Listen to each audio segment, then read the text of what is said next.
살아가면서 만나는 셀 수 없이 많은 사람들, 저 사람은 왜 저럴까? 또 옆에 있는 저 사람은 왜 저럴까? 사람의 마음만큼 알기 어려운 것이 또 있을까요? 나조차도 내가 왜 이러는지 모르는데 남의 마음이라고 쉽게 할까요? 나를 알고 적을 알아야 백전백승, 손자병법에 나오는 말이죠. 스스로의 마음을 먼저 진단하고 그 뒤에 타인에 대한 오해를 이해로 바꾸는 일, 생각보다 쉬운 일이 아닙니다. 하지만 심리학과 함께라면 마냥 어렵다고만 할 수 없을 겁니다. 빠르고 간단하게 흡수되는 인스턴트 심리학 제가 준비해 놓고 있을게요.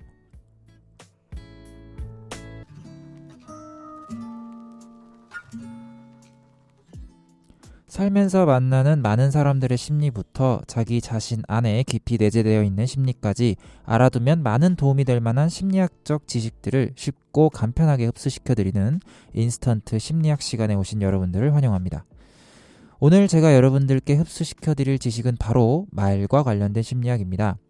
찰나의 순간에 내뱉는 말 한마디는 사람들 간의 관계를 순식간에 역전시켜버리기도 하는데요. 사실 사람에 대해 좋고 싫음을 평가하는 것은 7초 안에 결정이 난다고 합니다. 좀 우스운 이야기이긴 하지만 사람은 상대방이 내뱉는 첫 한마디로 80% 정도 그 사람의 평가를 끝낸다고 합니다.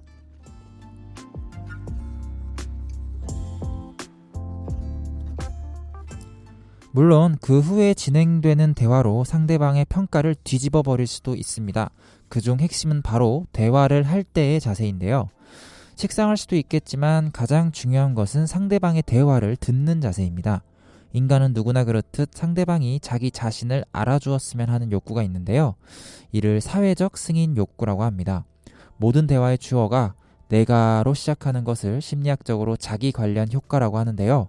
이를 역이용해서 상대방과 대화를 할 때 이러한 욕구만 충족시켜주게끔 이야기를 잘 들어주기만 한다면 상대방으로 하여금 큰 호감을 얻을 수 있다는 것이죠. 이 방법은 너무 식상하다고요? 그렇다면 다른 방법을 알려드릴게요. 처음 만나는 사람이 상대방에게 자신의 단점을 솔직하게 이야기했을 때 그렇지 않은 사람보다 더 호감을 느낀다는 말 들어보셨나요? 앞서 말했듯이 인간은 기본적으로 자기 자신을 뽐내고 인정받고 싶어하는 욕구가 있습니다. 하지만 반대로 다른 사람이 자기 자신을 뽐내는 것은 별로 듣고 싶어하지 않죠. 이기적이기 때문이에요. 이러한 사람에게 오히려 자신의 단점을 솔직하게 이야기한다? 결과는 여러분의 생각보다 더욱 놀랍게 나올 것입니다. 제가 장담할게요.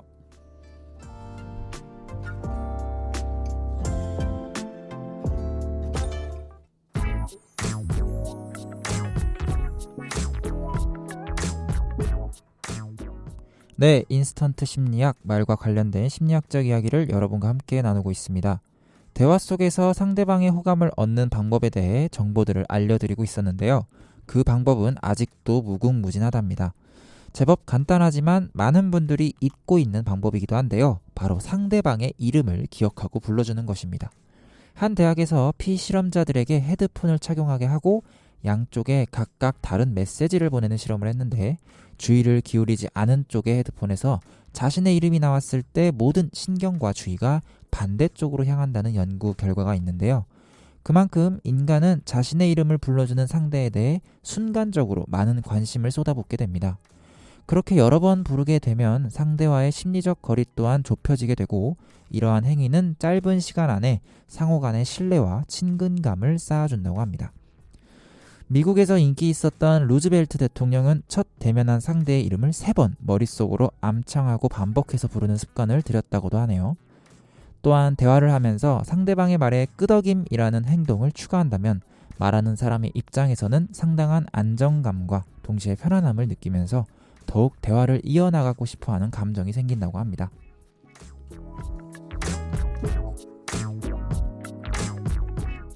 또 다른 방법을 알려드릴까요? 상대방에게 호감을 얻는 방법. 그렇게 어렵지 않습니다. 심리학적으로 입증된 바로 반복 효과를 이용하는 것인데요. 비슷한 것으로 심리학적으로 만나는 횟수가 많을수록 호감을 느낄 확률이 높다는 숙지의 법칙이라고 있는데요. 우리가 텔레비전 광고를 보고 처음에는 뭐야 이런 식의 반응을 했다가 계속 여러 번 보게 되면 나도 모르게 따라하게 되고 또 친밀감을 느끼게 되는 것과 비슷하다고 볼 수 있습니다. 예전에 그 유명했던 독재자 히틀러도 대중을 조작하고 싶으면 무조건 여러 번 반복해서 행동해라 라는 식의 법칙을 이용해서 수많은 대중들을 휘둘렀다고 합니다. 생각보다 반복이라는 것 굉장히 무서운 것 같지 않나요?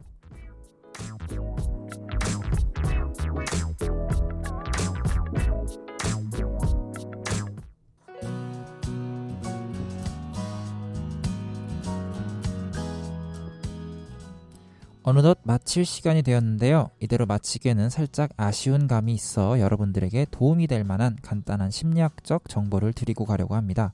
특히 서비스직을 하시는 분들이 들으면 좋을 정보인데요. 고객들을 대할 때 본인의 뒤편, 그러니까 고객들의 앞쪽에 거울을 두시는 것을 추천드립니다. 사람들은 일반적으로 거울에 비치는 자신의 모습을 자꾸 인식해서 자신의 성격보다 더 친절하게 행동하게 된다고 하네요. 이렇게 마지막 인스턴트까지 여러분들께 챙겨드렸습니다. 어떻게 오늘의 정보들 도움이 되셨나요? 다음 주에는 더욱더 알차고 재미난 이야기들로 찾아뵙도록 하겠습니다. 지금까지 제작의 이찬규, 기술의 이다연이었고요. 진행에는 이찬규였습니다. 다음 주에 다시 만나요. 안녕.